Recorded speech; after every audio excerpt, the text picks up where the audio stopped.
আল্লাহ আল্লাহ কি যে মধুর নাম, আল্লাহ আল্লাহ কি যে মধুর নাম। চাঁদ সিতারা সব সমুদ্র, চাঁদ সিতারা সব সমুদ্র হয় না যে তার দাম।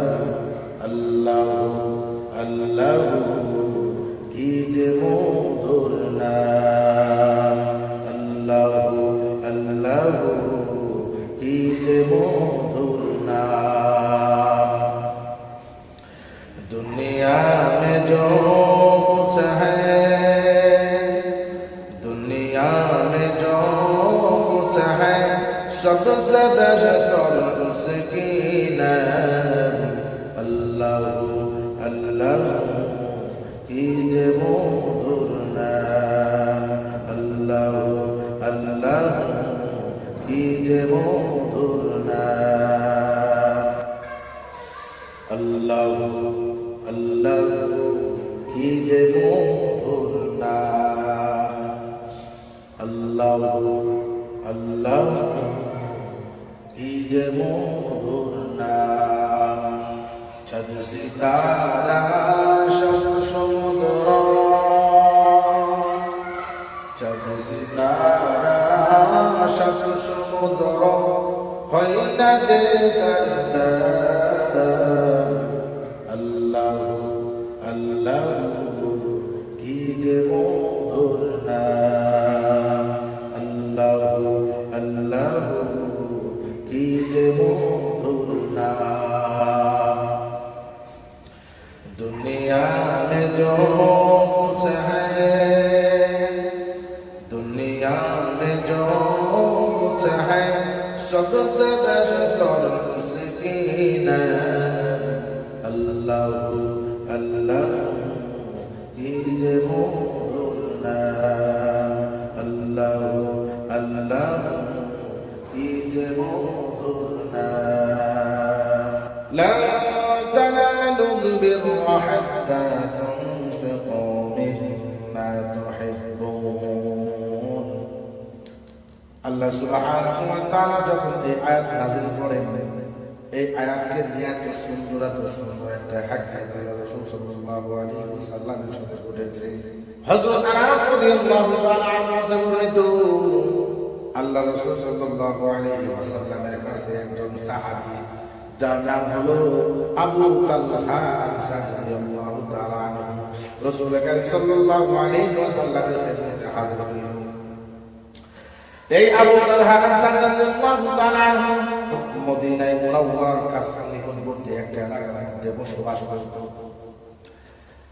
এই আবু তালহা আনসারী রাদিয়াল্লাহু তাআলা আনহু মসজিদে মুনাওয়ারার পাশে তার বাড়ি ছিল। এই আবু তালহা আনসারী রাদিয়াল্লাহু তাআলা আনহু এতটা আল্লাহ তাআলার প্রেমে পাগল ছিল, সাল্লাল্লাহু আলাইহি ওয়াসাল্লামের পাগল ছিল। কি রকম পাগল ছিল ঘটনাটা বললে বুঝতে পারবেন। এই আবু তালহা আনসারী রাদিয়াল্লাহু তাআলা আনহু আল্লাহ সুবহানাহু ওয়া তাআলা তাকে এত ধনভাণ্ডার দিয়েছিল, মসজিদে মুনাওয়ারার নিকটবর্তী এলাকার মধ্যে অনেক বড় বড় বাগানের অধিকারী এই আবু তালহা আনসারী রাদিয়াল্লাহু তাআলা আনহু ছিল। বাজান এই আবু তালহা আনসারী রাদিয়াল্লাহু তাআলা আনহু সবচেয়ে বড় একটা বাগান যার নাম হলো বাইরাহা, একটা বাগান মসজিদে মুনাওয়ারার পাশে। এত সুন্দর একটা বাগান, যেই বাগানের মধ্যে প্রচুর পরিমাণে ফল আল্লাহ সুবহানাহু ওয়া তাআলা দান করতেন। শুধু তাই নয়, এই বাগানের মধ্যে সুন্দর একটা পানির নহর আছে। আবু তালহা আনসারী রাদিয়াল্লাহু তাআলা আনহু এই খেজুর বাগানের মধ্যে এত সুন্দর সুন্দর আল্লাহ সুবহানাহু ওয়া তাআলা ফল দান করতেন গো, এত সুন্দর সুন্দর ফল আল্লাহ সুবহানাহু ওয়া তাআলা এই বাগানের মধ্যে দান করতেন। এত সুন্দর একটা নহর ছিল। আল্লাহ রাসূল সাল্লাল্লাহু আলাইহি ওয়াসাল্লাম অনেক সময় এই বাগানে প্রবেশ করতেন।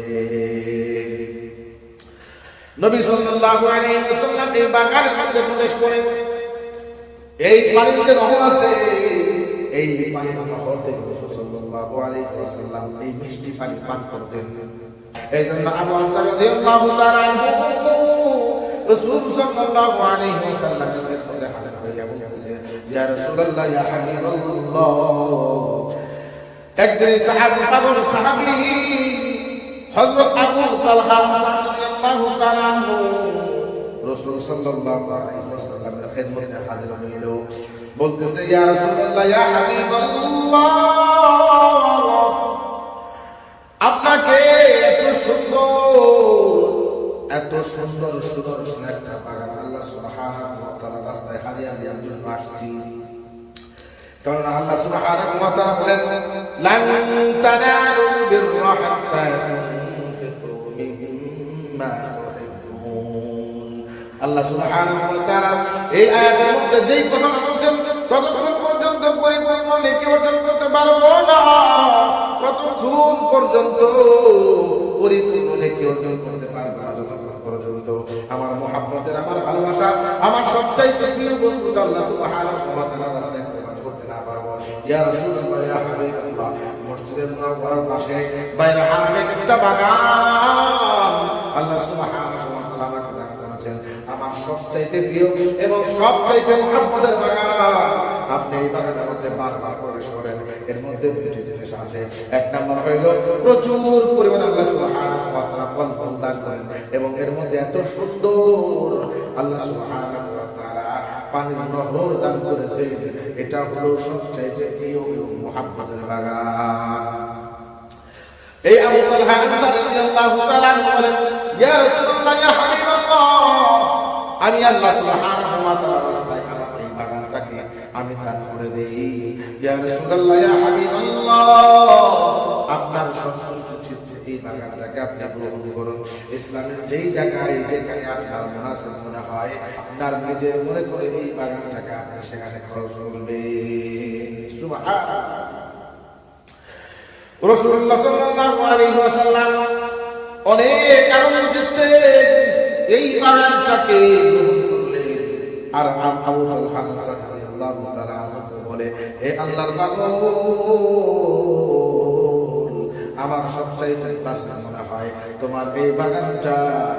আহলে আয়াল পরিবার যারা আছে তাদের মধ্যে তুমি এই বাগানটাকে বন্টন করে দাও। এই সুন্দর একটা কৌশল আবু তালহা রাদিয়াল্লাহু তাআলা আনহু যখন বলে দিলেন, আবু তালহা রাদিয়াল্লাহু তাআলা আনহু তাই করলেন। তার পরিবার পরিজনের মধ্যে এই বাগানটাকে সুন্দরভাবে বন্টন করে দিলেন, অর্থাৎ দান করে দিলেন। আমাদের কি কখনো এরকম হয়েছে? ওয়াজ নসিহত শুনে, কোরআনে কারিম তেলাওয়াত শুনে বা পাঠ করে কখনো আল্লাহর রাস্তায় এরকম কখনো দান করেছি? যদি কখনো দান করার চিন্তা করি, আমার আত্মীয় স্বজনের পক্ষ থেকে যখন আমার দিলের মধ্যে কষ্ট হয়, ওই সমস্ত আত্মীয় স্বজনকে বঞ্চিত করার জন্য আল্লাহর রাস্তায় দান করে থাকি। এইরকম ভাবে আবু তালহা আনসারী রাদিয়াল্লাহু তাআলা আনহু করেন নাই। আল্লাহ তাআলা সন্তুষ্ট জন্য দান করতে হবে।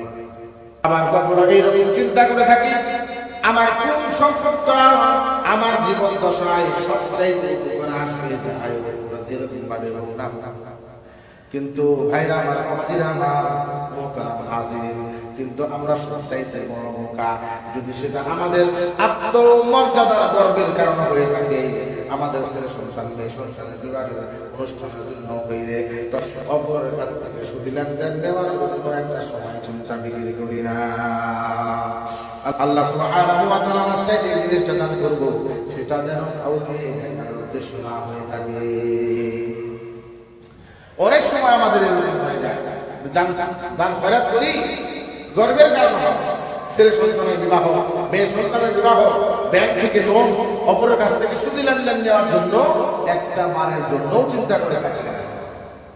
আল্লাহ সুবহানাহু ওয়া তাআলা আমাদের সকলকে আল্লাহ তাআলা সন্তুষ্ট অর্জন করার উদ্দেশ্যে বেশি বেশি করে দান করার জন্য তৌফিক দান করুন। ওয়া মা আলাইনা ইল্লাল বালাগ।